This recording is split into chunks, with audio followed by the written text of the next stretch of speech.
तपाईलाई the dark टेल्समा स्वागत छ। तपाईको माझमा फेरि मैले रोचक तथा अलौकिक घटना ल्याइसकेको छु।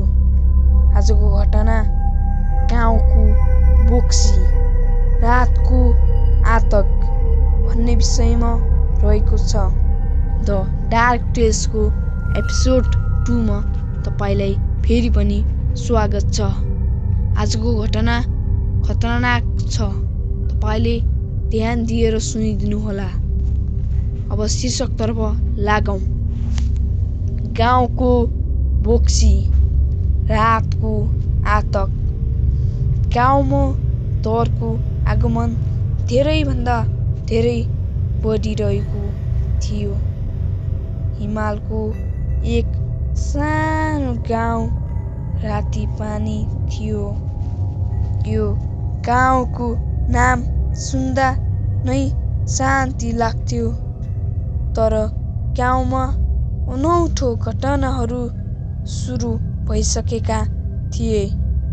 रात परेपछि घरबारी सुनसान, जङ्गलमा डराउने आवाज र कुहिरोले ढाकिएका सडकहरूले गाउँलेहरूलाई सताउँथ्यो।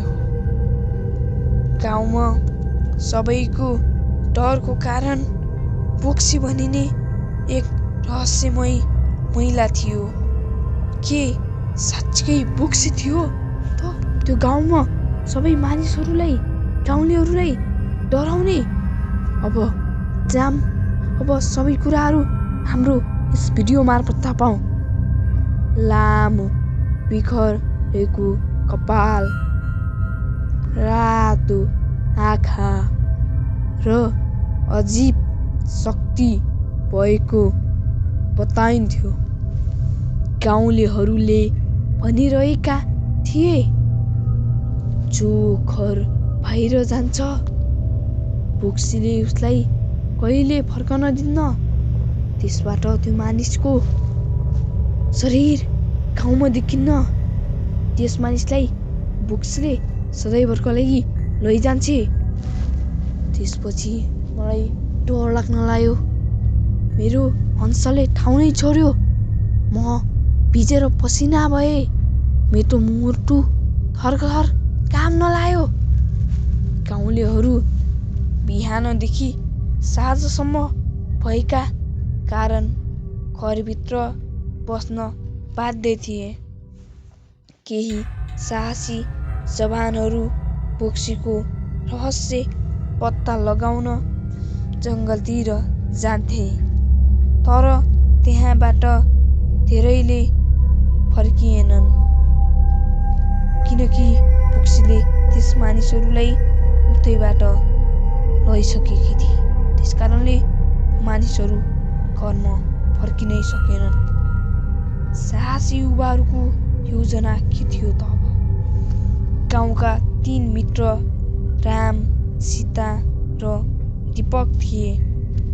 यो रहस्य पत्ता लगाउने उनीहरूले निर्णय गरे। उनीहरूले योजना बनाए, पूर्णिमाको रात जब बोक्सी सबैभन्दा शक्तिशाली हुन्छ, उनीहरूले जङ्गलतिर लागे। कि राम, सीता, दीपकले बोक्सीको बारेमा पत्ता लगाउँछन् त?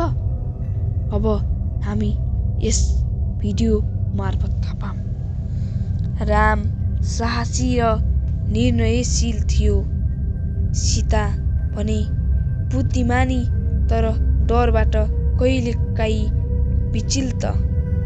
दीपक मजाकिया तर साहसमा कमजोर थियो। जङ्गल प्रवेश गर्दा कुहिरोले बाटो छोप्यो।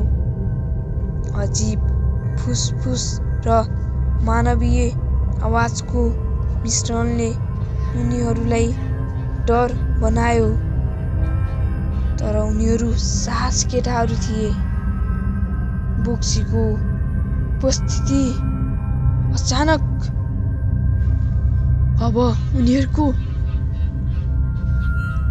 घाउले हन्सनै छाड्यो।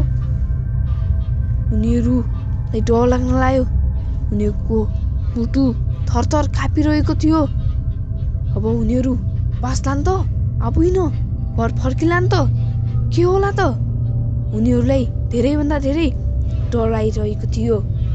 अचानक एउटा पुरानो घरको छतमा लामो कपाल भएको बोक्सी देखियो।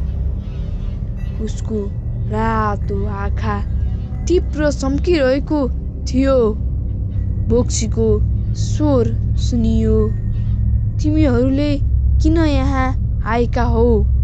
साहस देखाउन वा आफ्नो नासो बुझ्न? भनेर बोक्सीले सोधी।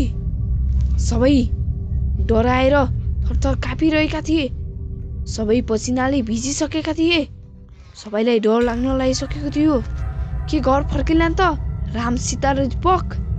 सीता डराएर भनिन्, हामी सत्य जान्न चाहन्छौँ। बोक्सी मुस्कुराइन्, सत्य पत्ता लगाउन सजिलो छैन। जो यहाँ आउँछन् उनीहरू आफ्नो डर र अतीतको सामना गर्नुपर्छ। त्यसपछि उनले तिनैलाई अलग अलग डरावनी अनुभवहरूमा फ्याँकिन्। अदृश्य हात, घुइँचो हावा र अजीब छायाहरूले उनीतर्फ फालिन्। तर उनीहरू के होलान् त? डराउलान् कि के होला? भुतिया चुनौतीहरू। तिनै मित्रले आफ्नो डरको सामना गर्नु पर्यो भने तिनैजनाले कोसिस गरे। राम, सीता र दीपक तिनैजना आफ्नो कोसिसतिर लागे। रामले अतीतको डर, अचानक हराएका उनका साथीहरूको याद सामना गर्यो।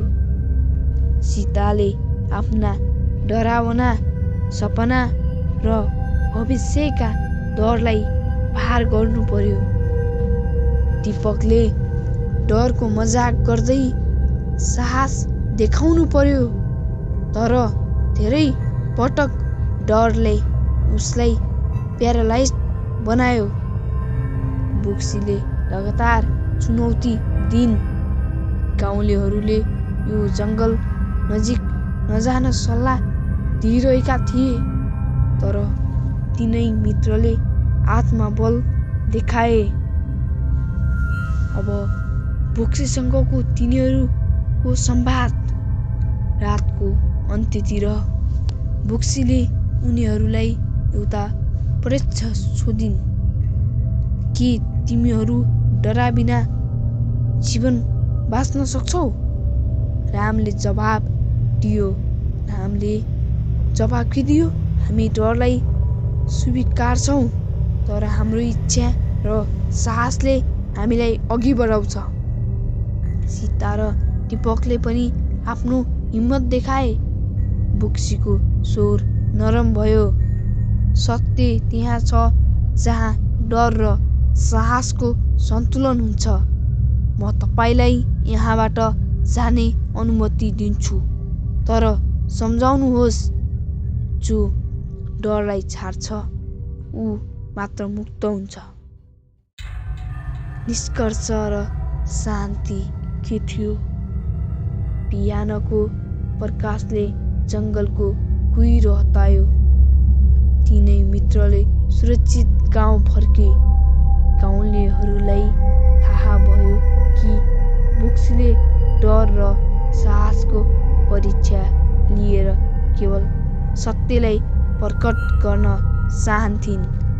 गाउँलेहरूले यी कुरा सबै बुझिसके। यी तीन मानिसहरूको साहसले गाउँलेहरूको साहस पनि झनै बढ्यो। त्यस दिनदेखि गाउँको बोक्सीको कथा गाउँभरि सुनाइन्छ। डरको सामना नगर्नेले कहिले सत्य पत्ता लगाउन सक्दैन। त्यसकारणले सबै मानिसहरूसँग साहस हुनुपर्छ। कहिले पनि पछि हट्नुहुन्न। आफूले आफ्नो जति सकिन्छ साहस देखाउने र अघि बढ्नुपर्छ, आफूलाई मजबुत बनाउनुपर्छ भन्ने यस कथाको मूल शीर्षक तथा भाव रहेको छ। अब गाउँलेहरूले यो कथा शिक्षा र चेतावनी दुवैका रूपमा मनाए।